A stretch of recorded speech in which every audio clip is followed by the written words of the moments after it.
Ladies and gentlemen, the star of Politically Incorrect, Bill Maher.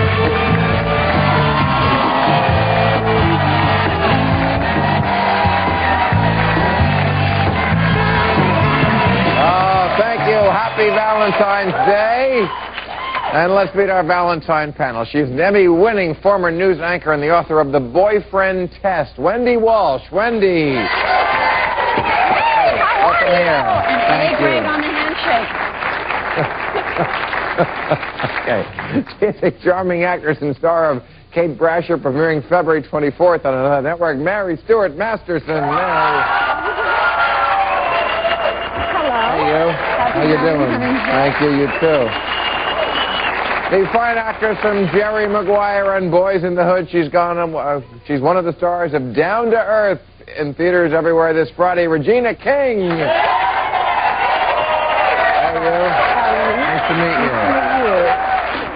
And she is a Hollywood, wow, we got 4 women. Great. She's a Hollywood Squares regular and a star of Sabrina the Teenage Witch, Fridays at 8 on some other channel. Caroline Rhea.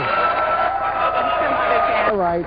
Well, it's Valentine's Day. What better day to talk about your book, The Boyfriend Test. Now, my first question is, you know, you chicks are always testing us. I mean, there's the rules too. Every magazine has a quiz. You say here in your book, this is not a list of rules. This is a list of acceptable male behaviors. Thank God it's not a list of rules.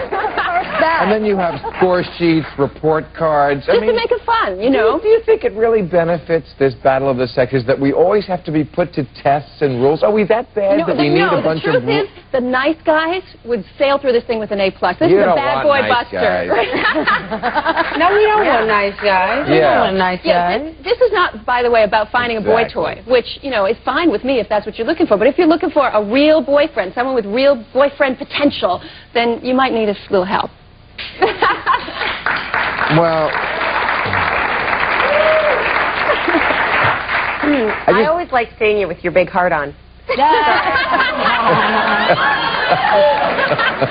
do. It happens once a year. Well, how are you doing, man? I just want to go on record. You failed that test yet? I just want to go on record as saying we resent always having to be tested and giving a set of rules. Okay, fine. So, you don't resent it. You don't resent it because you continue to fall into the test all the time. What do you mean fall into the test? You set yourself up to be in the test, men, all the time. By doing what? By being you. Oh, okay.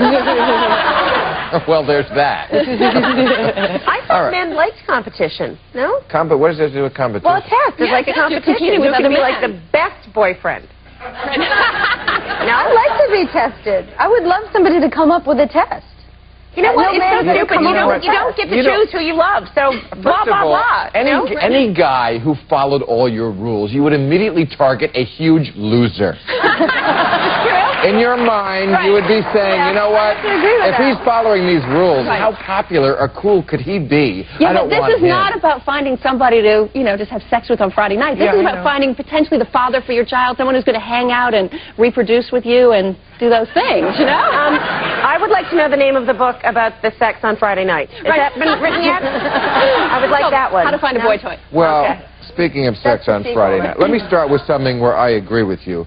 You say, I love this, is your support group supporting your single habit? Sometimes our nearest and dearest can be quietly sabotaging our chances for a successful relationship and helping us stay single. And by the way, this is on the girlfriend test. This is the girlfriend test, which is 1/3 of the book. So I asked women to look at some of their own issues before they cast their poor victimized soul on some poor guy. Right. So yeah, it's true. I think that sometimes there are friends in our lives that it is in their best interest for us to stay single. The friend is never your friend. Exactly. And there are some dependent relatives who are the same thing. Of all the lies women are putting out there, this one infuriates me the most. That idea that, oh, my friend, she's protecting me. No, she's not protecting you. She's preventing you. So I don't know if I from getting a guy we because call she that does. blocking. Right. Blocking. Exactly.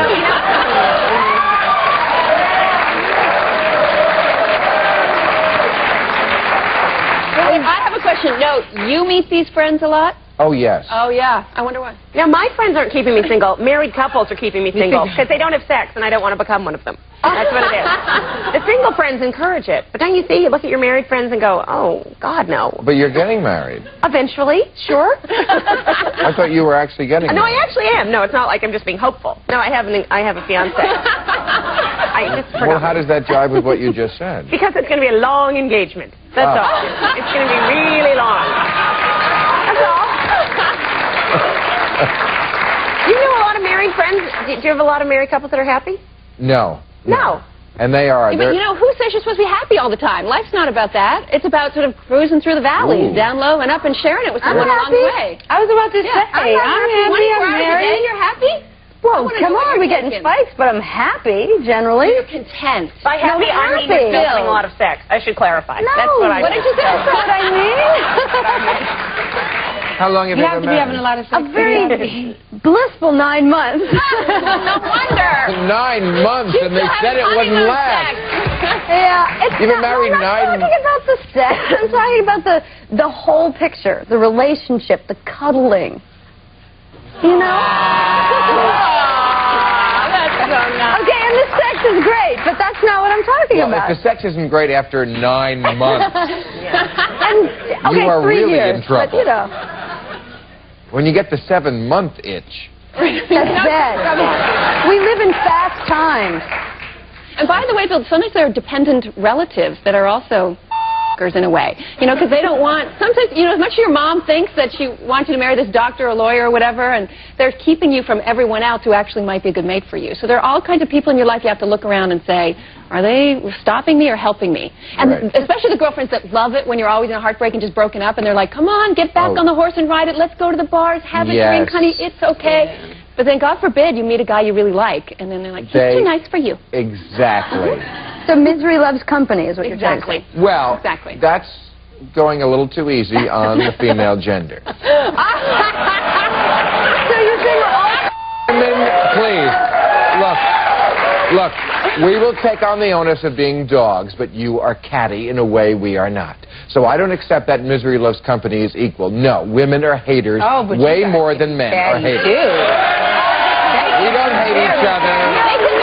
You are haters of each other, and that friend is part of it. My friend has to get me home. No, your friend has to prevent you from getting something she doesn't have. Bill, a guy who likes her right now. Bill, or may I just lose a friend? That's what she's afraid of.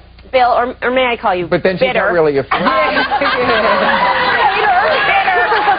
First of all, women are not haters. You give us a lot. You give us a lot to hate. But we're not haters. Oh, please. We're very tolerant. I think women are so tolerant. You hate each other. Get real. Oh, come on. We're only in our 20s. I thought you were on my side on this. You said in your book, your women are sabotaging each other. Look at this. What do you mean?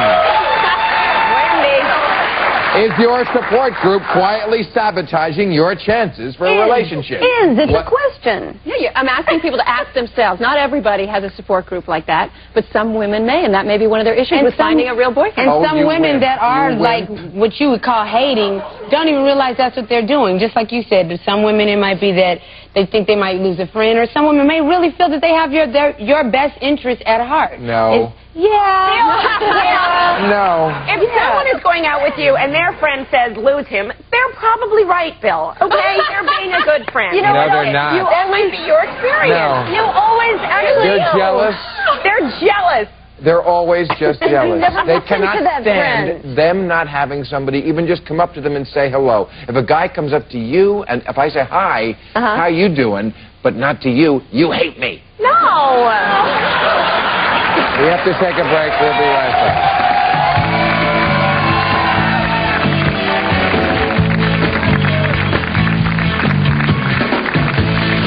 Well, today was Valentine's Day. Everybody got into the spirit. Former President Clinton went by what he hopes will be his new office in Harlem, and in honor of Valentine's Day, he walked the neighborhood trying to pick up a little chocolate.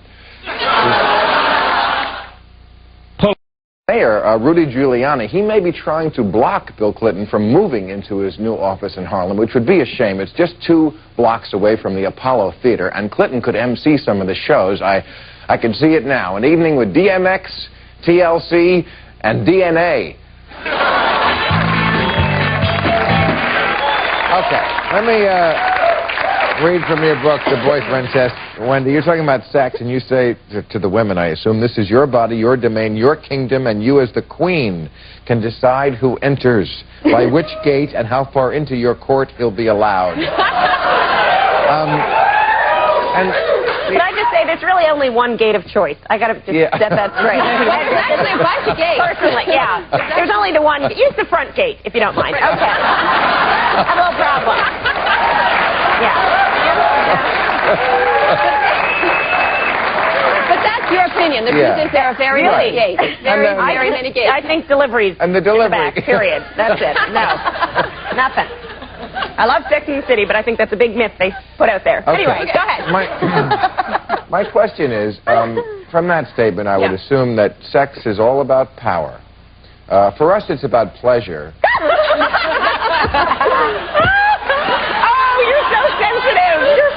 Wait, you didn't let me finish. Okay. I said for us it's about pleasure. For you, it's know about... what? You never let us finish. Sorry, go ahead.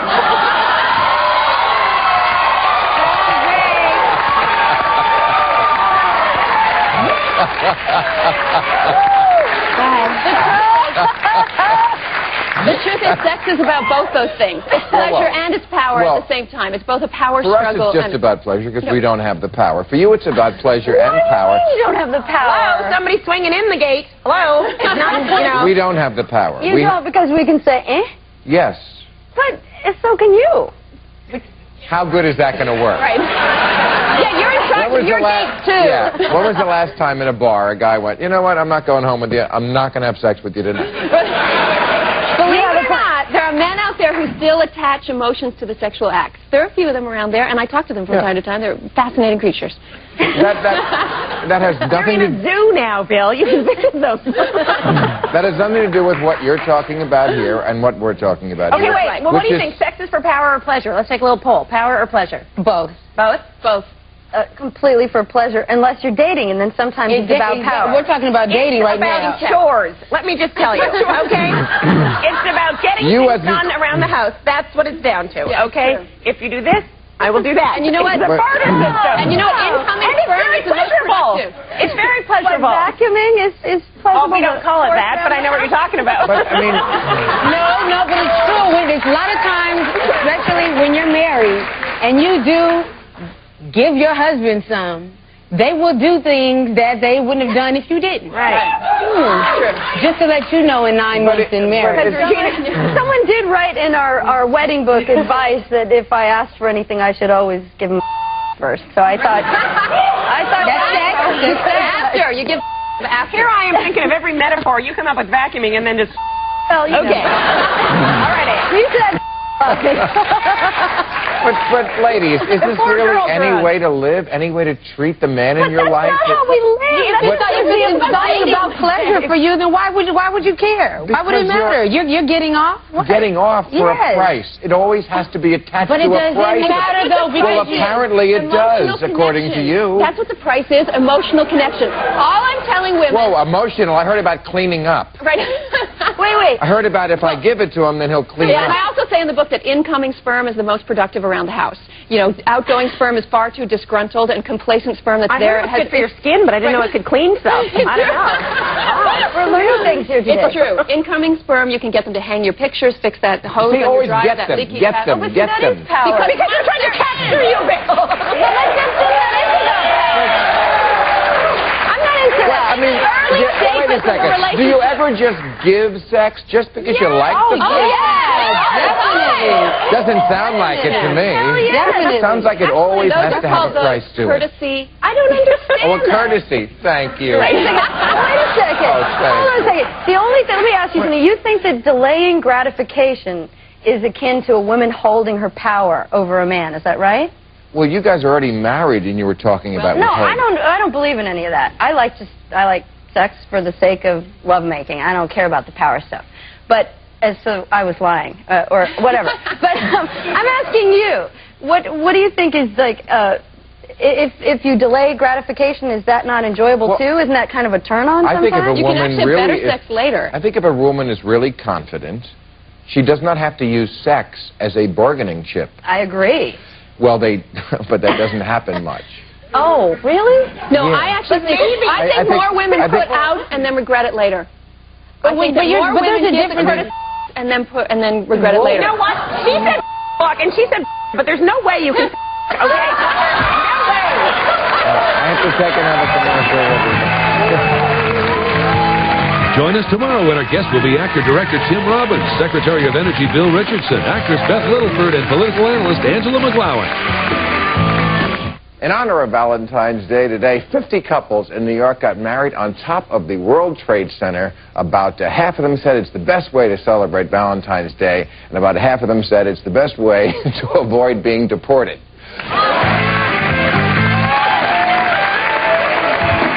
All right, we're talking about your book and sex and rules.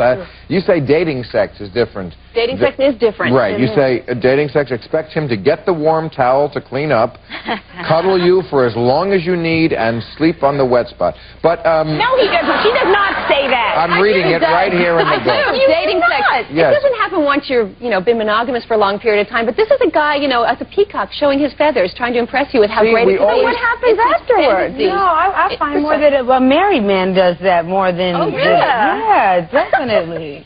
No, I think dates do that. Should do that if they're hoping to be idea married. that we're always auditioning for you. What if You know what? audition for us? No, you know what? I mean... You know what? For way too many years, we have been sitting around waiting for the damn phone to ring, and you guys haven't called us back. So it's time that we're in the driver's seat taking applications and doing the interviewing. You know why? You know what? We are auditioning you, and you don't have a big enough part.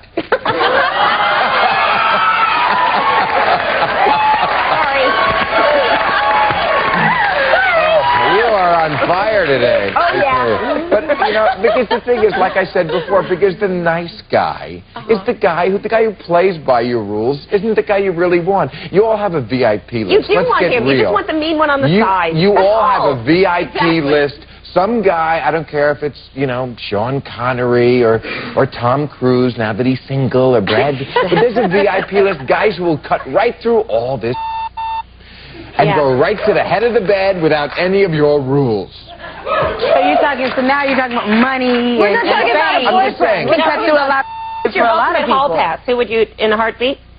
Yeah. Benicio del Toro, and whatever you need and whatever you want. I know I'm engaged, but whatever. Sorry, I thought I'd just make some eye contact. Exactly. Is he not the most gorgeous thing in the world, Benicio del Toro? Right. He's pretty darn cute. Benicio del Toro. And you know what? Yeah. So what motivation do we have to follow the rules if we're just going to be the sap who follows them when you have your VIP So what you're list? saying is success in a relationship to you is how famous and rich you are, and then you'll get more. But if you're just a regular guy...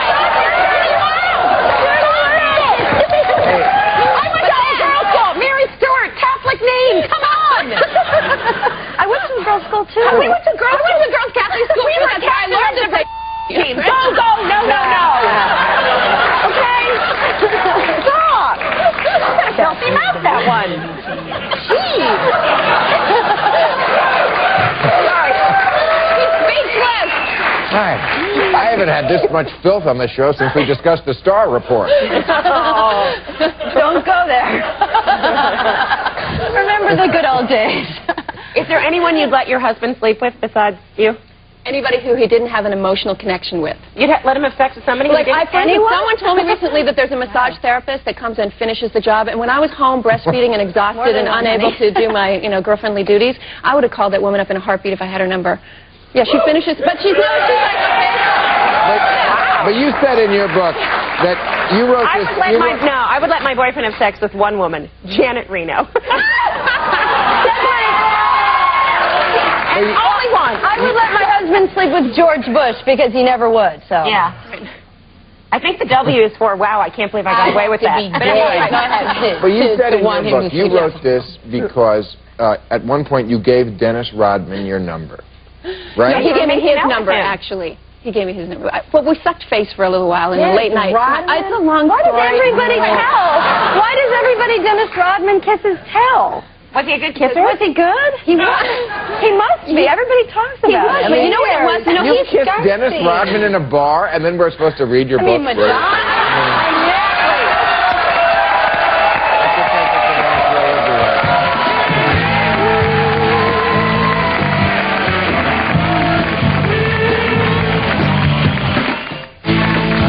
Planning to be in the Los Angeles area and would like free tickets to Politically Incorrect, call 323-575-4321. All right, ladies, my guess is you've set a new record for the number of bleeps on Politically Incorrect. Tomorrow we have Vitamin C, Bob Guccione Jr., Teresa Borchert.